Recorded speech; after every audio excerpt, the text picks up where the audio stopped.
This is Queen Helen Panolino, Elizabeth III. Gulat kayo, ano? I am back! Kasi mas mainam na yung walang pasabi kasi ang daming humaharang. Kailangan lang talaga natin maingat. Welcome sa lahat ng mga nasurpresa sa araw na ito. April 28, 2025. Ika-75 years na ng House Bill 42 na nagpapatunay na ang may-ari pa rin ng kalupaan ay ang Sultan Sulu in North Borneo. Iyan ang batas na iniwan. Lahat kayo, tinago nyo yan sa record section ng Malacanang. Luckily, nakuha ko yan. Patunay na ang nagmamay-ari ay ang Lupasug Empire. Pinasalamatan ko ng husto ang Apulacay. His Highness President Ferdinand Edralin Marcos Sr. Apo, kinalaban ko lahat. Kinalaban ko lahat ng mga duplicate, triplicates at ang 7 faces ng Marcos dahil sa conspiracy. Pero ikaw naging matatag. Parang katulad ko rin. Ang daming nag-misrepresent. Pero kapag totoo, nangingibabaw. Nagpaparaya hanggang sa dumating na yung panahon ng paglilitis. Ito na ang panahon. Kaya nga, nabawi natin ang sovereignty. Nabawi natin ang kayamanan. Nabawi natin ang lahat ng major financial agencies mula World Bank, BIS, World Court sa ICJ, OIC. Lahat po ng inyong itinatag ay siya ngayon ang aayos, ang pagbawi sa kabal.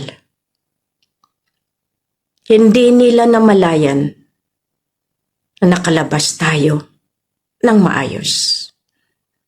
Alam ko kung gaano kasakit ang hapdi ng maraming anak na suwail at nagmi-misrepresent sa iba't ibang bansa. Kaya nga nag-utos tayo sa Malacanang, dissolve ang illegal government. Dahil ngayon, ika-75 anniversary ng batas ng House Bill 42. House of Representative Concurrent Resolution number 42 na kung saan nakasaad na ang pagmamay-ari ng sovereignty ng kalupaan ay siya pa ring Sultan Sulu in North Borneo. Pinadaan sa rent, pinadaan sa chartered North Borneo, pero tapos na at naayos natin at ibinalik sa atin. At ibinalik natin sa tamang kamay. Maraming salamat po, Apo. Dahil kahit alam ko bilang pangalan, kahit namesake mo, pero nakakasakit pa rin. Pero kailangan ko kasing kalabanin mismo ang Kirams, ang Talianos, ang Diases, para lumantad ang buong katotohanan na merong isa na tunay na nagmamatsyag, nagbabantay, nag-aaruga at nagpapakasakit para protektahan ang yaman. Hindi namin kayang tumbasan ang ginawa mo sa tagal na panahon. Buhay, dugo, super pagod. Sa akin, 16 years pa lang ito. Ikaw kaya, ilang taon? Kayo ni Ama Ali, kayo ng mga lolo, kayong mga nagbabantay, kayong mga nasa kabukiran, kaya niyo pa bang magtiis? O kailangan niyo ng lumantad? Dahil lumantad na ang apo. Lumantad na kami. At kaya nga, pinapastap ang election. Biro mo May 9, nilipat nila sa May 12. Dahil merong batas, merong resolusyon na ginawa noong 16th day of September 2024 nang pumunta ang delegado ng Sulu. Kasama si Sultana Madaline Silab na tumayo para sa Philippine Islands. Nasaan kayo, mga kasama ko, na dapat kayo ang manindigan? Kayo ang binigyan ng otoridad. Pero iba ang nag-iimplementa at nagpakatatag para ilaban ang totoong proseso. Ito ay galing sa United Nations Sovereign Royalty Lupasug Empire, dito mismo sa Malacca, at ng World Bank Sovereign Queen International. Grabe ito, pero hinahayaan namin para lahat kayo ay mabigyan ng hustisya. Nakasaad dito, lahat itong resolusyon, respectfully requesting the signing of the new financial treaty among Asian countries and whole world beneficiaries pursuant to MA 63, now MA 2023, for other purposes.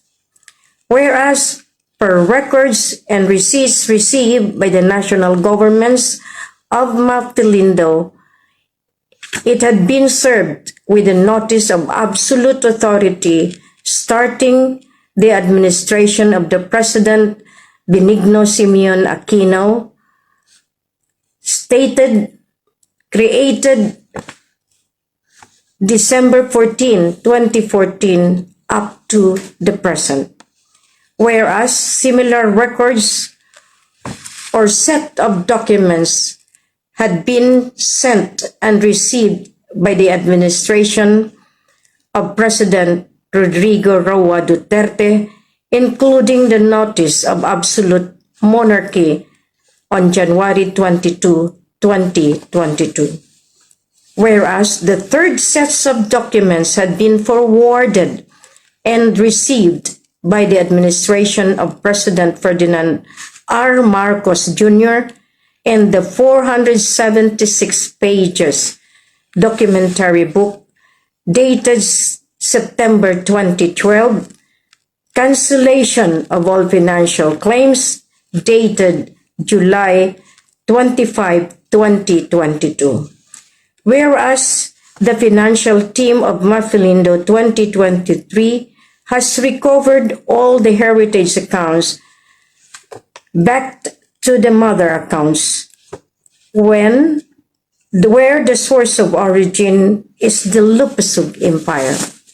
Whereas election has been stopped since May 2016, but the government of the Philippines had not complied. Thus, the MA 2023 is now reiterating that this coming May 9, 2025 should be stopped at all costs. Now, therefore, as the heirs and successors of the divine wealth, we hereby resolve, as it is hereby resolved, that all members of the ASEAN nations and world beneficiaries who are indebted as shown in the records of MA's 1963 and now MA 2023 should come and sign for the renewal of new treaty will be announced upon receipt of your new proposal, and that there will be no filing of candidacy on October 2024, no election on May 9, 2025. Signed this 16th day of September 2024 at Malacca, Malaysia. Dato Pang Mukchon, Chairman, Financial Team Malaysia.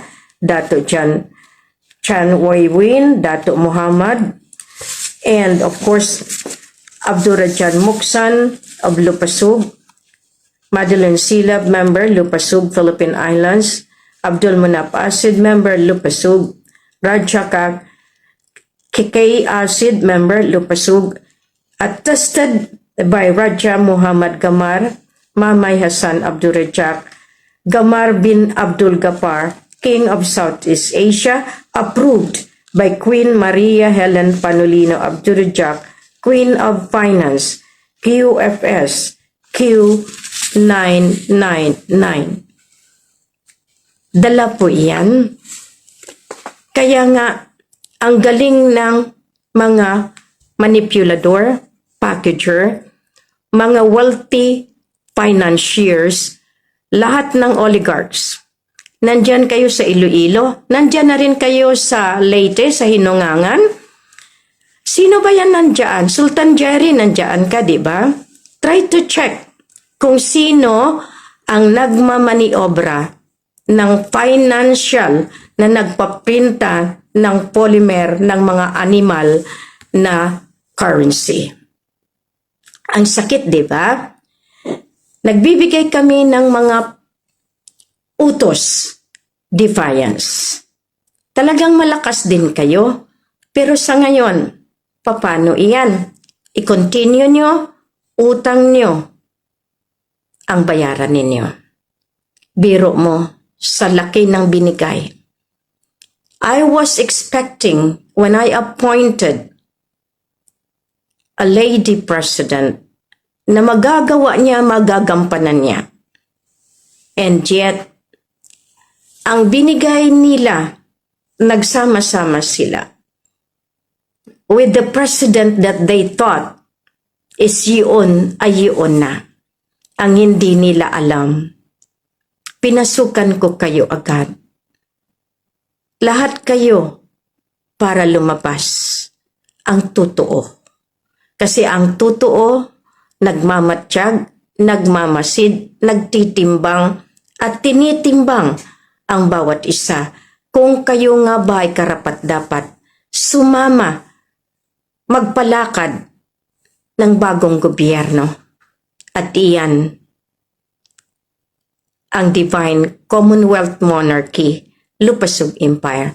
Nagpapasalamat ako dahil sa 66 nations plus 1, the Lupasug, 67 countries intact. At iyan doon sa video na ipinalabas ko. 1 hour po yan. Dahil kung isabay ko ang video, grabe ang pagharang. So ang ginagawa ko, talagang bino-voice clip ko muna at nang makombine, dahil wala akong gadget sa Sabbath that time. At ang gamit ko lamang ay isang maliit na cellphone at isang maliit na computer.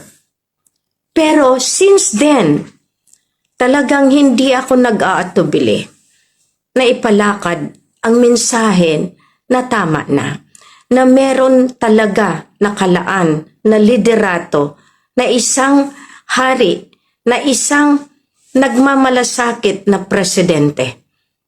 At iyan ay linilantad na, nailantad na. At pinalantad ko na. Dapat matagal na. Kaya nga dapat noon pa. Kaya nga bago namatay si Lola Barba, may sinabi siya. Pag natagpuan mo ang totoo, huwag ka nang mag-atubili. Siya ang magiging kasama mo. Apo, salamat. Kahit sa huling sandali ni Lola, nagsalita pa siya. Alam niya ang totoo. Ngayon sa lahat ng mga umaarangkada, hanapin niyo siya. Dahil alam niyo rin kung sinong totoo. Kung sino ang may ganito sa lahat ng ahensya ng pinansyal, ng major agencies na itinayo. Lahat ng central banks, lahat ng financial, lahat ng prime banks, lahat kayong may utang, please come and pay your debt and negotiate. Hinihingi ko lang, huwag na kayong magmatigas dahil nandiyan na ang tropa ng Amerika. Hindi basta-basta ang trabaho ni Queen, ang trabaho ni Apo Lakay, ni King Mamay. Hindi basta-basta ang sinuong namin for 16 years sa misyon na ito. Si Apo, mula 1934, itinaguyod niya para hindi mawala ang kayamanan ng Sultanado ng Suluan, North Borneo. Kinalaban ko ang mga duplicates na na-involve sa conspiracy. Lahat sila, pinuntahan ko isa-isa. Pero ang sa kanila, kung paano makamkam ang kayamanan. Pero nung natagpuan ko ang totoo, simple lang ang sinabi. Ayusin natin para maging maganda muli ang antas ng pamumuhay ng bawat isa sa sambayan ng Maharlika.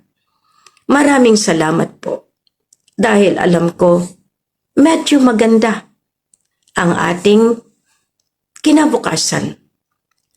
Armado na tayo sa testamento, armado na tayo sa lahat ng mga kailanganin. Kailangan ngayon, ipalaganap ninyo ang mensaheng ito. Ipalaganap na ninyo sa lahat ng mga ahensya. Sa Senado, sa Kongreso, sa barangay captains mismo, ipaprinta ninyo ang notice, ipaprinta ninyo ang no elections, ipaprinta ninyo itong ginawa ng financial team ng Malacca related sa no election. Dahil dito makikita ninyo na ang manipulador ni ginawang May 12 para hindi rin sila masilip. Dahil merong batas, merong notice. Kaya nga, sabi ko sa inyo, mas mautak pa rin ang nagmamasid, ang nagtitimbang. Sana nga, huwag niyong baliwalain. Ang mensaheng ito ay hindi lamang para sa inyo, para sa buong mundo na nag-aantay ng grasya ng divino gobyerno. Pinagtatawanan niyo pa ako? Maraming salamat. Kinakalaban niyo pa rin ako? Salamat ng marami. Ngayon, isa lang. Saan kayo susunod? Sa kukunting pera? Ang pag-akusa? O doon kayo sa buhay na ilang taon tatamasain ang yaman na ipinaghanda ni President Ferdinand Idrolin Marcos Sr. Maraming salamat. Masalam.